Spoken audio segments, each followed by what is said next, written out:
Naam, uhali gani mtazamaji wa Mawio TZ Online, nikukaribisha tena hapa katika viunga vya Gwankaja Farm Lodge. Leo tupo hapa kwenye mazungumzo kama kijiwenongwa hivi kwa ajili ya kuchokonoa mada na mzee wetu, maana imekuwa ni nadra sana kuwapata wazee kama hawa kuzungumza nao, lakini sisi kama vijana tumekutana naye na tumeona si haba yale aliyokuwa nayo, pia tukawashirikisha wale wengine ambao wanatufuatilia kupitia mitandao yetu pamoja na channel yetu ya YouTube. Nikukaribisha, naitwa Gerard Momwaja, lakini nipo na ndugu zangu hapa ambao pia nao watajitambulisha kabla hatujamkaribisha yule ambaye tumekuja kumshambulia. Ni lugha ya mtaani kidogo, lakini sio kumshambulia kwa maana ya kumdhuru, kumshambulia kwa ajili ya kumnyang'anya baadhi ya madini na kuweza kutuambukiza sisi. Hata kunishambulia sishambuliki. Naam. Naam, labda watazamaji wangependa pia wajue jina lako. Naam, karibu. Asante sana. Kwa jina naitwa Ngaliamo Mwakibete kutoka hapo Rupata Busokelo. Naam, shukrani sana Mr. Ngaliamo Mwakibete. Kaka, karibu. Kwa jina naitwa Shadrack Boazma Msiku. Ni kijana kutoka Busokelo Mbambo. Bila shaka nipo na Shadrack, nipo na Ngaliamo, lakini tupo na mzee kijana. Karibu sana. Asante sana, asante Gerard na wote, Ngaliamo na Shadrack na Amos kwenye mitambo pale. Na furahi sana, lakini tuweke mambo sawa. Mimi ni mzee. Mzee, sio mzee kijana. Oh, ushaanza kuwa mzee kijana tayari. Sawa. Ushaanza kuwa mzee kijana. Mimi awe kijana mzee, baadaye utakuwa mzee kijana. Mimi ni mzee. Wengi wapendi kuitwa wazee, lakini sio mbaya. Mzee kwangu mimi ni heshima kwa sababu nina vijana. Japo mnanisumbua sana, lakini ndio hivyo. Naitwa Adam Gwankaja, ni pia mkazi wa hapa Busokelo, Mbambo Busokelo na Dar es Salaam. Okay. Mtafiti na mdau wa utalii na utamaduni na maendeleo ya binadamu kwa ujumla. Bila shaka. Shukrani sana mzee Adam Gwankaja, lakini kumbuka mtazamaji, tuna jambo moja ambalo nimetembea nalo kwa muda mrefu na nikasema wacha leo tuweze kulichokonoa, umuhimu wa kuwa na kocha katika maisha yetu haya ya kawaida. Mnajua kocha ni nani, na huwa mara nyingi lugha tunaikuta kwenye mipira huko, kwenye soka, kwenye nini, kocha, lakini kwenye maisha ya kawaida pia utakuta mtu anakuambia yule ni kocha wake. Kwa watu waliokula madini kwa muda mrefu, waliokula chumvi kwa muda mrefu kama mzee Gwankaja, tumeona tupate madini kidogo kutoka kwake kuhusiana na hili swala. Mzee Adam, naam, umuhimu wa kuwa na kocha kwenye maisha ya kawaida. Je, kuna umuhimu wowote kwa vijana? Maana unazungumza na vijana wa kuwa na kocha, lakini pia hata ukitufafanulia kocha ni nani, sababu watu huenda waweza kusema kocha wa Simba, kocha wa Yanga. Naam, nashukuru sana, asanteni kwa kuja, karibuni tena na tena hapa. Nafikiri kocha ni muhimu. Nitakuwa na haraka kabisa kusema kocha katika maisha ni muhimu. Sio kwa vijana tu, lakini kwa kila mtu. Naamini watu wengi waliofanikiwa wana makocha wao kwenye maisha kwa namna mbalimbali. Kocha awe ni kiongozi wako wa kiroho, kocha awe hata mganga, ni kocha anakuongoza. Na ulivyotaja kwenye mpira, nafikiri tungeanzia hapo kueleza kocha ni nani. Kocha kwenye maisha ya kila mtu ni sawa tu na kwenye mpira. Ni mtu mwenye ujuzi, ni mtu mwenye maarifa, ni mtu mwenye uzoefu, mtu mwenye mbinu na uwezo wa kuongoza. Uwezo kuongoza katika kuongoza wapi kwa kuelekea kutoka ulipo kwenda sehemu nyingine. Kwa hiyo kuna makocha ambao ni makocha wa maisha, life coaches, ambao ni wataalam, ni fani waliosomea. Hao wapo pia ambao wanaweza kuongoza. Nafikiri lengo lao kubwa ni kutaka mtu uishi maisha sio ya kubabaisha, ya kubahatisha, uishi maisha yenye malengo.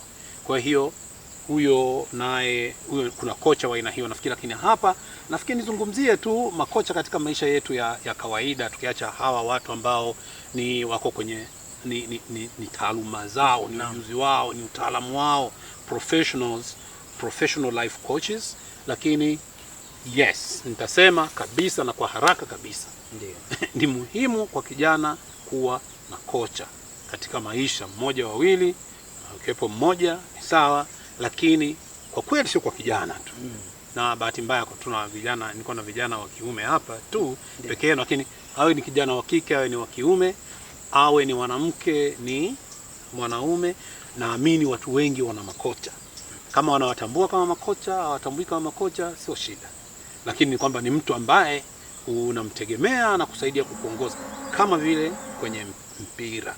Kocha wa mpira anaandaa timu kimbinu, anaandaa timu kisaikolojia, anaangalia hata wakati wa mchezo, anaangalia mchezo unavyokwenda, ana adjust timu ile ili iweze kucheza namna gani. Kwa hiyo mimi nadhani na ninaamini ili ufanikiwe kwenye maisha ni lazima uwe na kocha. Huyu kocha sasa ni mtu gani? Kama nilivyosema awali, anaweza kuwa ni mganga kienyeji, mimi sitoi mganga, anaweza kuwa ni mganga anayekuongoza, umepita mitaa ambayo unaona si sawa, anakuambia hii sio. Anaweza kawa ni mtu tu au ni kiongozi wako wa kiroho, anakueleza kwamba bwana, hii sio yenyewe, kulingana na misingi na maarifa na ujuzi aliyokuwa nao. Uzoefu mimi naona ni kitu cha msingi sana. Kwa hiyo ndio kocha awepo, na ili ufanikiwe, na hasa katika kocha ama kocha tunaongelea ukiacha mbali wale wataalamu, ni muhimu sana, kwa sababu wakati ni mtu anaingia kwenye maisha yako, wakati kwa mfano umechanganyikiwa na jambo, umetindikiwa, anakuja kukusaidia kufikiri na kutafakari haya maisha, kutafakari njia gani utumie, mbinu bora gani utumie kutoka pale. Ni muhimu sana kuzingatia kwamba kazi ya kocha sio kukupa majibu, ila yeye anakuwezesha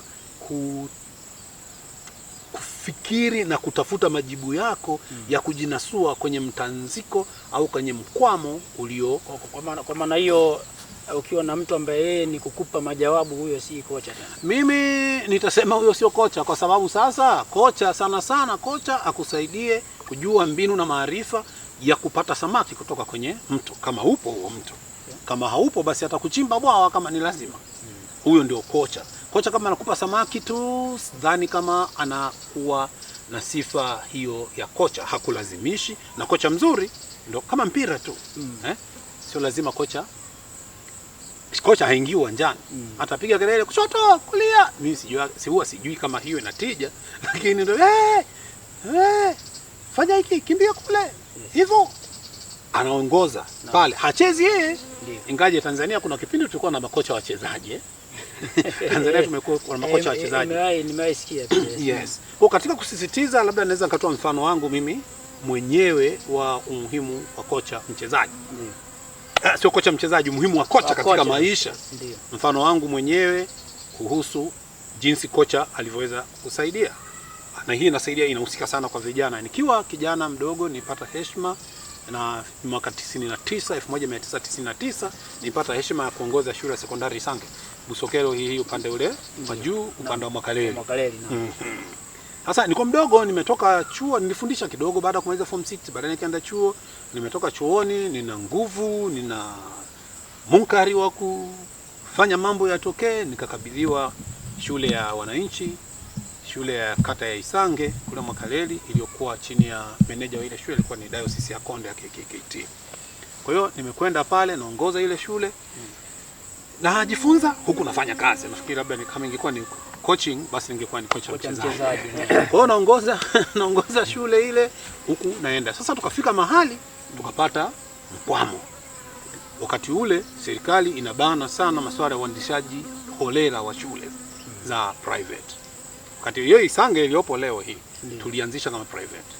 Ndio tukaiandaa kwenda kukabidhiwa serikalini, wakati vuguvugu na pambazuko la shule za kata linaanza kuikabidhi serikalini. Naweza nikafafanua hapo baadaye, lakini katika muktadha wa kuwa na kocha ni habari nyingine. Kwa hiyo akawa anakuja, walikuja wakaguzi wa kanda. Nakumbuka mzee Jones Mjaya alikuwa anaogopewa sana, ndio mkaguzi mkuu wa kanda. Kwa kama amekuja pale amefanya ukaguzi, mimi nimeitwa Mbeya pale Sabasaba. Nimeenda Sabasaba, kwa kweli nilikuwa naenda kuchimbwa mkwara. Alinichimba mkwara mpaka najiuliza, hivi hii shule ya kwangu, watoto wanaosoma wa kwangu, napata maslahi gani pale? Kwa hiyo kwa nini teswe na kuteseka kiasi hiki? Lakini simekubali majukumu. Kwa hiyo nikasema, nikarudi. Kwa akasema bwana, ile shule itafungwa na wewe mwenyewe unaweza ukafungwa ukafanya hivi. Sasa wakawa wametangaza kwamba kama siku 3-4 zijazo watakuja. Nikawa nimepokea barua kwamba wanakuja. Mimi nimechanganyikiwa, na hawa wazee wangu wale wana moyo sana. Wazee wa pale Isange wana moyo sana wa maendeleo. Walikuwa na moyo sana, nashukuru Mungu, baadhi bado wapo, wengine wametangulia mbele za haki. Mungu awarehemu, kama kina Robert Mwakasendo alishatangulia mbele za haki.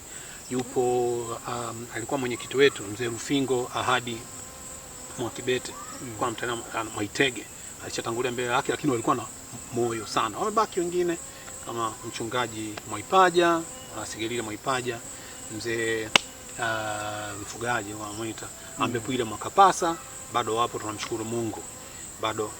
Bado wapo kina Mwasiandile, bado wapo, tunamshukuru Mungu. Sasa katika mazingira yale mimi ndio kiongozi wao, lakini nimefika mahali, nimefika mwisho. Leo narudi kwenye swala la kocha. Sasa shule ya katika hatua mwendo wa kutembea tu pale Mwakaleli Sekondari, kama unajua kutoka Isange kwenda Mwakaleli Sekondari ni kama kijiji kimoja kwenda kingine, ni kata moja kwenda nyingine. Kwa alikuwepo mkuu wa shule pale, alikuwa anaitwa Win Mwangoka. Alikuwa mkuu wa shule mwishoni mwa miaka hiyo, miaka 90 na mwanzoni mwa mwaka 2000, akiwa mkuu wa shule pale. Kwa hiyo kwa mimi, kutokana na mazingira tuliokuwemo, alikuwa ndio mtu ambaye ndio kimbilio langu. Kwa kwa Kiingereza nasema by default, nikajikuta yeye amekuwa ndio kocha wangu, na ni mtu alikuwa na moyo na kupenda sana maendeleo ya eneo la kwao, na yeye ni mtu wa Isange, ni mtu wa Makaleli, mtu wa Busokelo, akapenda sana maendeleo. Basi bwana, nikaenda kwake, nimechanganyikiwa. Nimefika nikamsimulia, nimepondeka, nimenyongonyea tuseme. Nimenyongonyea sana, anambia bwana, hii shule uwezekano mzee itafungwa sasa kwa sababu mwalimu itafungwa hii shule. Mkaguzi kafanya hivi na hivi na hivi na hivi. Pamoja na kumueleza mambo yote hayo, yeye akaniambia haiwezi kufungwa. Anacheka lakini amekasirika. Macho yanamwaka lakini anacheka. Hawezi kufunga. Mwalimu wake aendelee kufundisha. Atafungaje shule? Sasa mkuu, taratibu, si sheria namba ngapi ya elimu inafanya hivi na hivi. Sasa bwana, hiyo shule haitafungwa. Bwana mdogo, wewe ni headmaster, kaendelee kuongoza ile shule.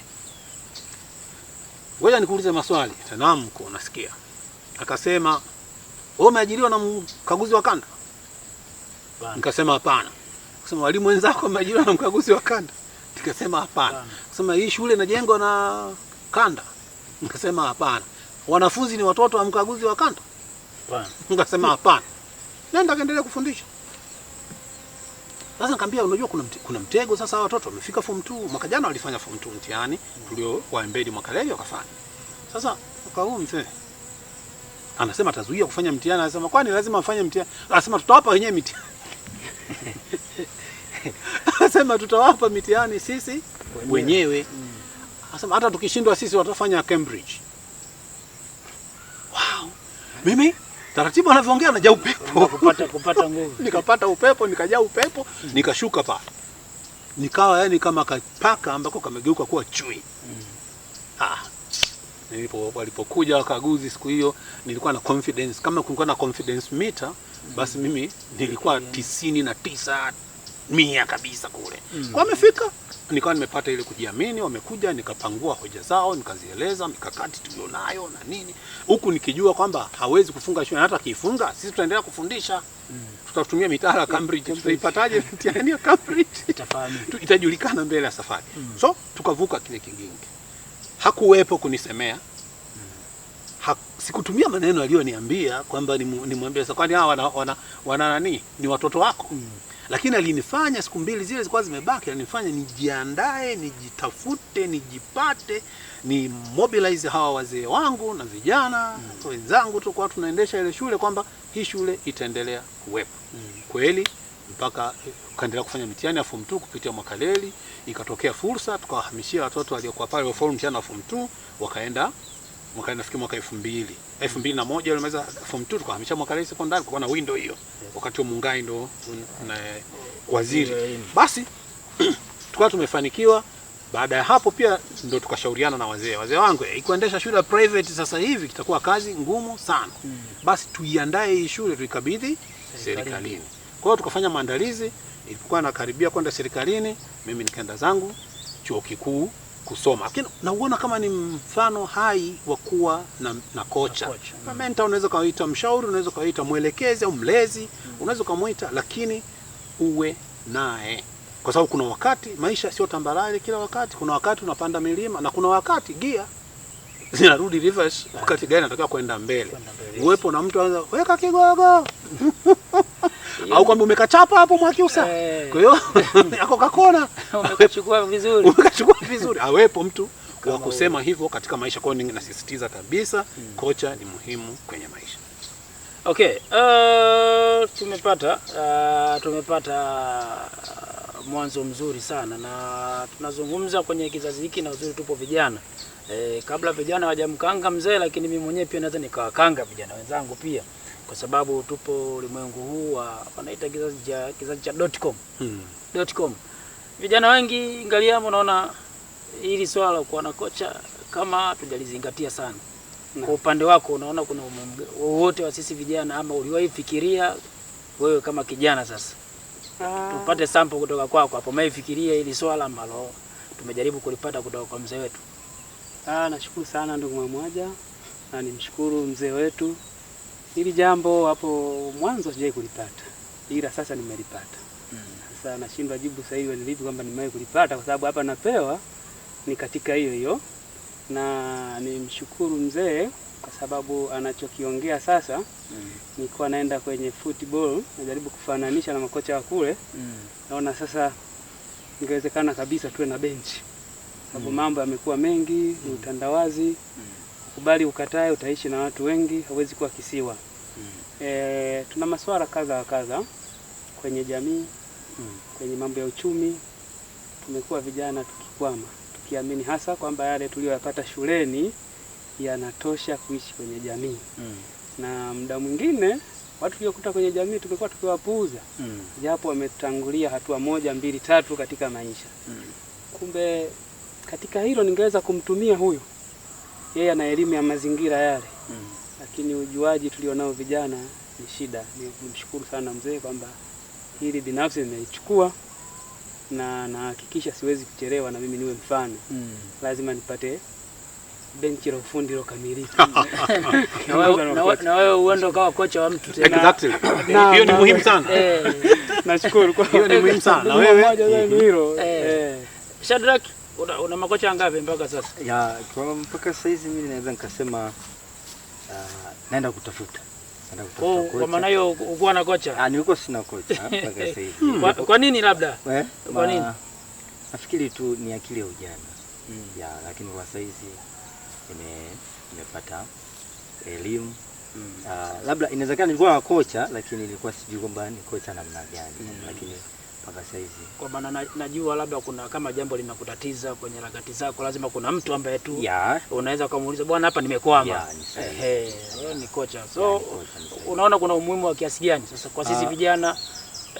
Sio tu vijana, mtu yoyote yule ambaye anapumua kuwa na kocha.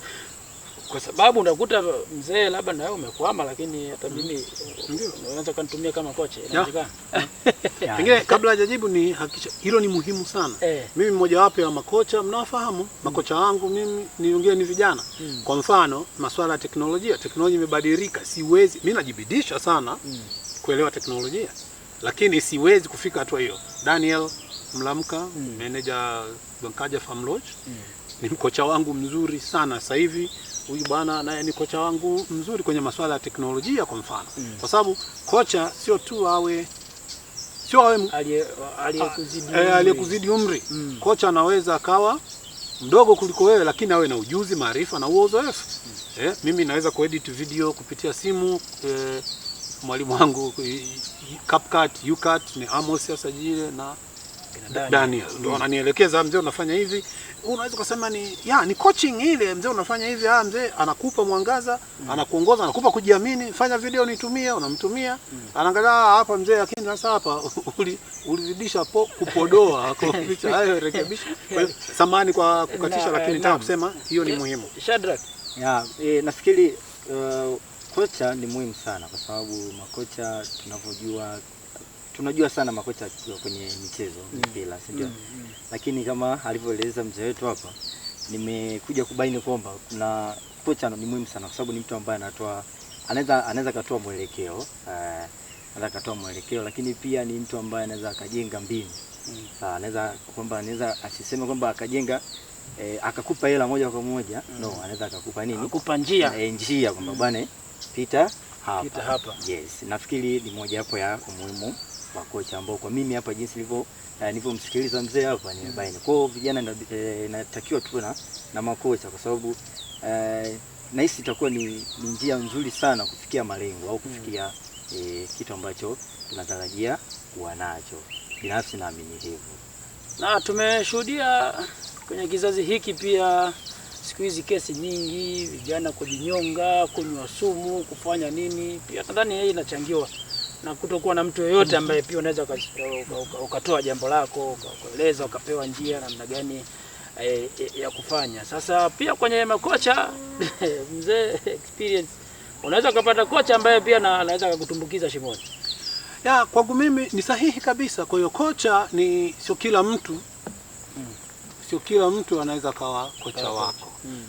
Nimesema wewe ni mtu ambaye ana ujuzi, ana maarifa, ana uzoefu, na kuna sifa nyingine ambayo hasa inapatikana kwa life coaches wale professional.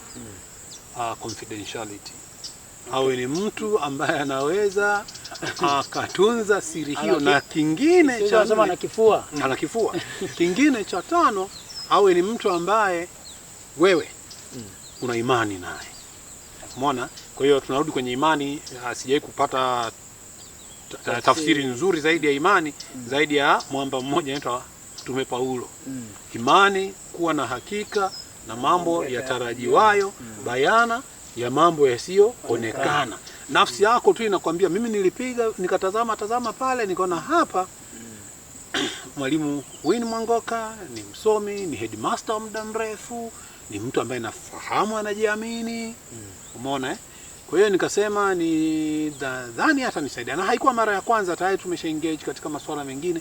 Nimepima nia yake juu ya maendeleo ya hizi shule zetu. Zilikuwa shule kama za maingizo tu hivi. Leo hii nikiona Isanga sekondari ile inawika, inakuwa miongoni mwa shule bora, na nasikia faraja sana, kwa sababu ilikuwa kama zipo tu, lakini angalia wazee wale wamepania kweli kweli. Kwa hiyo nilikuwa ni mtu ambaye amepimika, amethibitika. Kwa hawa makocha wetu wa kawaida ambaye ni professional, huyo tayari maana ana miko na maadili ya taaluma. Hiyo ni taaluma yake, professional coaches, life coaches. Lakini anaona, lakini hawa wengine lazima sasa wewe ndo umuangalie kwa makini, kwa sababu mtu mwingine haya mambo yanatunzika. Huyu mtu nia yake pia ipimeni nia. Unaweza kushangaa ndo kama hivi ulichosema, anakutumbukiza. Maana dunia hii ina unafiki mwingi, ina visa, anakuona wewe unaenda kushine, anaona pengine una shine kuliko ndugu yake, mdogo wake, kaka yake, anaweza kweli kukutumbukiza. Lakini pia kwenye kutumbukiza wewe una wajibu, kwa sababu kocha kazi yake kimsingi ni, hata umesema kuonyesha njia, nakubali kuonyesha njia, lakini kubwa zaidi ni kukuonyesha mibadala mbalimbali. Kiingereza ningesema to help you think through. Una situation hapa imekupata, yeye anakusaidia to think through ili upate majibu ambayo yanafanana na wewe, kwa sababu matokeo yake you own. Yakiwa mazuri you own, yakiwa mabaya you own. Kwa hiyo inakuwa ni kwako wewe, yeye amekusaidia kufikiria. Kwa hiyo wewe unaanza kukaa kuyachakata yale, kuona kwamba hili na hili sawa, hili hili hapa. Kwa sababu wanaweza kukushauri kuhusu mtu kama ni mahusiano, anakushauri kuhusu mtu ambaye yeye pengine amfahamu. Umeona? Na hata kama ana uzoefu wa hiyo njia, Ingaje kocha sio lazima awe na uzoefu hiyo njia. Kuna watu wanauliza mbona makasisi, kwa mfano nimeongelea hapa kwamba kocha anaweza kuwa kiongozi wako wa kiroho. Anasema mbona makasisi, kwa mfano mapadri, mpadri atanishaurije masuala ya kuhusiana na ndoa? Nitakasema swali langu ni rahisi, jibu langu ni rahisi tu. Arsene Wenger alicheza timu gani kubwa? Mourinho alicheza timu gani kubwa? Lakini sio great coach. They are great coach. Lakini kwa hiyo sio lazima awe yeye amepitia mkasa kama ule, ameachana na mke, sio ameoa tena, amefanya nini, lakini yeye anakusaidia kutokana, anaweza kama amepata hadi kwa alivyomshauri mtu mwingine au alivyoshirikisha kwenye jambo lingine au aliposoma. Kwa ni mtu ambaye ana maarifa, ana ujuzi, ana uzoefu, sawa, ana upana ule unaohitajika kuweza kukusaidia wewe kupanua uwezo wako wa kufikiri, kutafuta majibu yako. Maana ulifika mahali umegota. Umeongelea kwamba watu wanajiua, wanafanya nini? Kwa hali ya kawaida, yani kisaikolojia nadhani ni kufika mahali tu, unafika mahali akili yako imefika mwisho. Unaona ndio mwisho wa dunia, haiwezekani. Lakini mtu mwingine anakuambia, hebu nyanyua shingo kidogo, kinyanyua shingo kidogo unaona dunia inaendelea. Sawa sawa na watu wa Busokelo, wazee wetu walipoangalia milima ile ya Ukinga ile, wakasema ndio jua linakochomozea. Wakiangalia huku magharibi jua linako milima ya Undali ile inaitwa kwenye bonde la Ufa, sio? Milima ya Undali ile ndio jua linakozama, wakasema kule Bujongero. Yaani magharibi jua linakozama. Huku wakasema Busokelo. Wanasahau kwamba ukiwa Makete pale jua linachomoza mbele zaidi. Unaona? Sasa huyu anakusaidia kuonyesha kwamba unajua nini? Hii ni mashariki ya Rungwe, ile Rungwe ya zamani. Hii ni mashariki ya Rungwe ya zamani. Ukiwa pale Tukuyu, ukiangalia upande wa huku jua linaonekana kule ndio linakochomozea, ndio linakotoka. Lakini napo huko ukifika pale kuna Bujongero yao na kuna Busokelo yao nyingine. Kuna Busokelo yao kule. Hawa Makete hapa ni Bujongero ya Njombe labda. Ya maeneo ya kule. Kwa huyu anakusaidia kusema kwamba hujafika mwisho. Anakusaidia kwamba geuka, mbona fursa nyingi tu. Umeona? Kwa mfano hii na ile na ile na ile, anakusaidia kufikiri. Kwa sio lazima yeye mwenyewe amepitia kwenye experience, uzoefu, hiyo hali iliyojitokeza, lakini ni mtu anakuchagiza, kukufanya ubongo wako ufikiri kidogo. Wanasema ile kukusukuma, uko kwenye fence unafikiri umefika mwisho, mtu anakusukuma, unashangaa kumbe ile fence inanyumbulika. Unaona? Anakustretch beyond the fences. Unakwenda akili yako unafikiria, unaona kumbe au anakurudisha tu kwenye mstari, anakuambia bwana usubiri. Hebu angalia pale. Kocha mwingine anaweza kuambia bwana yeye kalale tu leo. Sisi mashabiki wa Wananchi, Mwamnyeto, baadhi ya watu wanamlaumu sana Mwamnyeto. Kocha anampangaje Mwamnyeto? Lakini wengine juzi hapo wamebadilika kwenye timu ya taifa wakashangaa. Kumbe pamoja na mambo yake yale, kuna watu wanahitaji limwili kama la Mwamnyeto. Wakijigonga hivi wanakuta wamegonga ukuta. Kwa hiyo kocha anaangalia timu yake, anakushauri vitu vinavyoonekana. Okay, bila shaka tunazidi kupata madini kutoka kwa mzee Adam Gwankaja kuhusiana na umuhimu wa kuwa na kocha kwenye maisha. Tujazungumzia kwa vijana tu, hata wewe ambaye umri umeenda lakini utakuta kuna jambo linakutatiza na kijana huenda anauelewa na hilo jambo. Muhimu pia kuweza kupata madini. Mzee ametoa hapa mifano yake. Namna gani ambako kwenye teknolojia kuna watu gani ambao wamemkwamua, na siku hizi ndio maana naona video nyingi zinasumbua status kwa mzee, kumbe tayari alishapata elimu kutoka sehemu fulani. Naam, Shadrack, umemsikia mzee? Nimemsikia. Bila shaka. Sasa kuna lolote ambalo unaliona ni jipya na ukaona labda unaweza ukamkaanga mzee kutokana na hiyo? Labda nikamuuliza kupata tu kujua kwamba tumezungumzia faida za kuwa na kocha, labda nijue kama labda mzee wangu kama kutakuwa na athari zozote za kuwa na kocha. Asante. Nafikiri athari za kuwa na kocha ni moja, ndio tumeongea kwamba kocha wako ni aina gani. Kocha wako ni mzuri, kocha wako ni mgunda, akianachokoza watu hapa. Kocha wako ni mgunda, ni mgunda na mheshimu sana. Kisha mimi Mwananchi unanifahamu, lakini mgunda na mheshimu sana. Anakuja akapewa timu, anaifufua, ikishafika kwenye fomu wanamweka pembeni, wanampa mtu mwingine. kitu ambacho sijai kuelewa hata siku moja, lakini siwachokoze Tusiende bana huko. wenye timu yenu. Maki hapa naona kama tusiende nimezingirwa. Kuna watu hapa nimezingirwa. Kwa hiyo kocha wako anafahamu kiasi gani, lakini nimesema kama ukipata kocha ambaye si msiri, kwa sababu kuna mambo nimeongelea imani, wewe una imani kwa muamini mtu, kumbe mara ngapi tunaamini watu wasioaminika. Kama haaminiki inaweza ikawa changamoto. Nadhani pia inaweza kuwa changamoto ya kocha kama uki over depend. Nadhani inaweza kuwa unafika mahali unasema haina shida. Kama ChatGPT sasa hivi kama AI, mtu kila kitu anataka peleke kwenye AI, kila kitu anapeleka kwenye AI, mwisho wa siku inaua uwezo wako wa kufikiri. Sasa wajanja wameanza kutengeneza AI hizo zinatengeneza hadi prompt za kuandika mle. Baada ya kuandika prompt ya kwako, unasema copy prompt hii, kuna copy prompt unaweka kwenye chat, inakuletea majibu. Kwa hiyo inakuwa kama hivyo kama over depend, nafikiri pia inaweza kawa ni changamoto kwamba over depend. Ni kama vile uko uwanjani, mchezaji uko uwanjani kwa anakimbia na mpira uko unamwangalia kocha. Piga rudi. Je, itakwenda? Haiwezi kwenda. Kwa hiyo nadhani tungeweza ku zero down pale kwamba kocha ni mtu ambaye umefika mwisho au umetindikiwa na jambo. Sio, inaweza kuwa ni kinadharia au kivitendo, unatafuta kujitanzua pale ulipo nasa. Ndipo kocha anakuja kukusaidia, umejaribu hiki, unaona hapa ni changamoto, au unataka kufanya maamuzi, kwa sababu mwisho maamuzi ufanye wewe. Kama kocha akishafika mahali kufanya maamuzi, nafikiri ni hatari sana. Ni kitu ambacho ningefikiri vijana popote walipo na hata watu wazima, usiruhusu kocha akuamulie. Ndio maana natoa mfano mmoja, mchezaji mmoja nampenda, kwa sababu tuongelea kocha kwa michezo, msikasirike. Kibu Dennis. Kuna goli alitufunga Yanga, yule dogo nilimkubali sana. Ningekuwa na maamuzi ningemchukueni udogo. Sawa. Pale kabisa Kibu, si mwaka gani, mwaka juzi, mwaka jana, anakimbia, angetoa pasi kwa kweli. Yeye akaenda. Nafikiri hata kocha pale angemwambia mwana mwenzio kule nje. Jamaa akaenda nalo akapiga shuti akafunga goli.